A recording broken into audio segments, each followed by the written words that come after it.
मी खातो भरपूर पण वजन वाढत नाही. आपल्यातले बरेच जण ना रोज असं म्हणतात, अरे मी तर रोज खूप खातो रे, पण वजनच वाढत नाही माझं. आणि बाजूचा मित्र चिप्सचं पाकिट बघूनही त्याचं 2 किलो वाढतं. 2 किलो?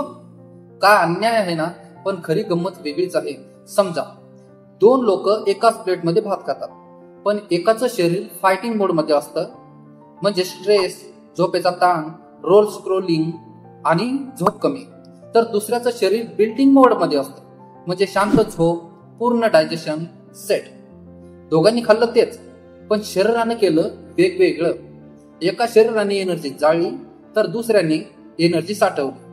सोपं सांगायचं तर वजन वाढतं जेव्हा तुमचं मेटाबॉलिझम आणि हार्मोन्स एकत्र काम करतात. तुम्ही खूप खाल्लं तरी जर पचन बिघडलंय, झोप कमी आहे, स्ट्रेस जास्त आहे, तर शरीराला वाटतं सर्वायवल चालू आहे. तेव्हा वजन नाही वाढत, फक्त थकवा आणि ऍसिडिटी वाढते. कोच म्हणजे फक्त डाएट चार्ज देणारा माणूस नाही, तो तुमचं बॉडी सिस्टम रिसेट करतो. झोप, स्ट्रेस आणि पचन आणि एनर्जी बॅलन्स सेट करतो. म्हणजे तुम्ही आणि तुमचं शरीर दोन्ही एकाच टीम मध्ये खेळायला लागतात, आणि तेव्हा वजन वाढतं, तेही कायमचं. मग पुढच्या वेळेस जर कोणी विचारलं किती खातो तरी वजन का वाढत नाही, तर त्याला सांगा, आता मी रॅन्डम खाणं नाही तर स्मार्ट खाणं करतो.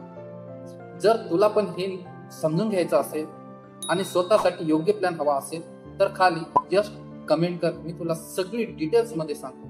Thanks for watching. Follow for more.